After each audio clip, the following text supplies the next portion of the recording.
Deep within the twisted labyrinth of Burnt Mill Road, where the Pine Barrens' dark history whispers secrets to the wind, lies a chilling tale of tragedy and loss. It is here, amidst the dense foliage and overgrown underbrush, that the haunting legend of the little boy at Kehoe comes alive. On a fateful night, a young boy, no more than 10 years old, was struck by a speeding vehicle and left to suffer a brutal and agonizing demise on this forsaken road.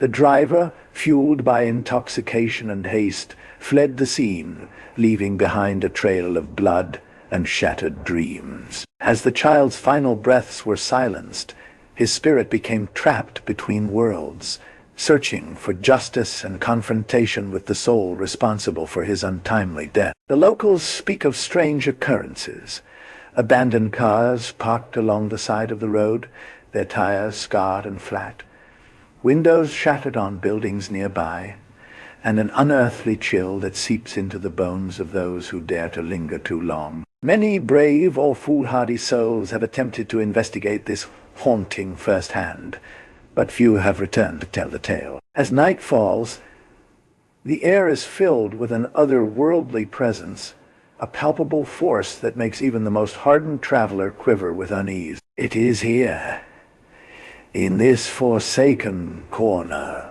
of the Pine Barrens, where the veil between worlds grows thin, the little boy's ghostly form dances, forever trapped in a cycle of sorrow and vengeance. Legend has it that on certain nights, when the moon hangs low in the sky like a ghostly lantern, you can still hear the sound of small feet crunching along the dusty pavement. Some claim to have seen him, a tiny figure darting between the trees, his eyes wild with sorrow and fury. One stormy evening, I found myself driving down Burnt Mill Road, the darkness illuminated only by the faint glow of my headlights. As I approached the site of the tragedy, a sudden gust of wind extinguished my engine, leaving me stranded in the darkness. The air was heavy with an unsettling energy, and I could have sworn I heard the faint whisper of a child's name. Suddenly, I saw him, a tiny figure,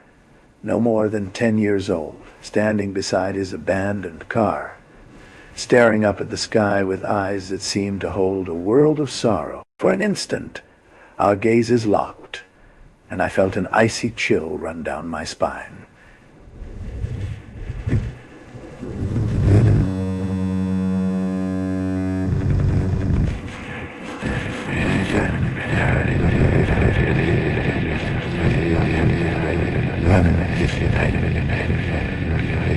I fled that forsaken road, leaving behind my camera and my saddle. The locals say that if you're brave or foolhardy enough to confront the little boy of Kehoe, you'll be met with a choice: turn back while there's still time, or join him on his eternal journey through the Pine Barrens. Tonight, I've chosen to stay and face the darkness head-on.